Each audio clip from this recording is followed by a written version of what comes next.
Well, how amazing. Just on 55 years of unbroken research on the chimpanzees of Gombe, and thinking back over these 55 years, I think one of the amazing things is the change. Of course, when I arrived, the chimpanzees had never seen a white ape before, and they would take one look and vanish, and then, well, we all know the story. They gradually became used to people, and I could collect information about them. But at the beginning, I just had a notebook and a pencil, occasionally a pen, but in the wet season the pen didn't work. And gradually, as the years went by, we became a little more sophisticated. We used check sheets, we used tape recorders, and then video cameras were introduced. And of course, meanwhile, National Geographic was sending out photographers and film teams, so information was getting out to the general public, and I was writing books. But the main thing is, if I think of it now, the difference in technology is so extraordinary. So students are using tablets and iPads and things like this, and you can collect a little sample of dung, of chimpanzee poo, and from it you can tell about the DNA of that particular individual. So we now know who the fathers are. Before that we could only guess. And we learn other things from fecal samples as well, particularly as it concerns health.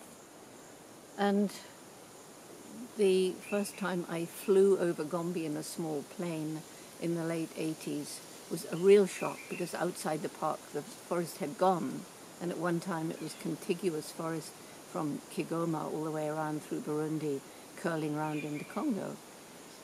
And that was when I realized that unless we worked with the people around Gombe, there was no way we could even try to save these famous chimpanzees. And so our Takari Take Care program was born, and improving the lives of the people in a holistic way, so that in turn they have become our partners. They've become village forest monitors, and even guys who perhaps never learned to read and write as children are using these sophisticated tablets and iPads and things of that sort to monitor the change in the forest. The forests are coming back. Chimpanzees have 3 times more forest than they had when we began the program. And not only do we have this sophisticated technology in the field, but we can do emails right here from Gombe. When I came for the first time, it was 3 weeks before you could get a reply to a letter you sent out, and now it's instantaneous.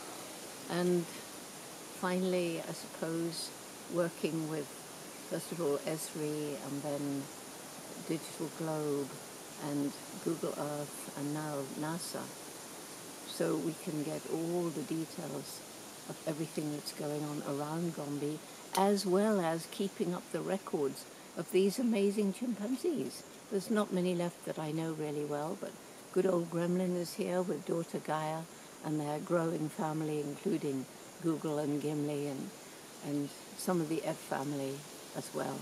So being back here in Gombe is very special, but mostly it's extraordinary to think that we're still here after all this time. And hopefully we continue to stay, continue to chart the lives of these chimpanzees using whatever new technology comes along, providing it doesn't disturb them. So that's my message from Gombe for Gombe 55th anniversary.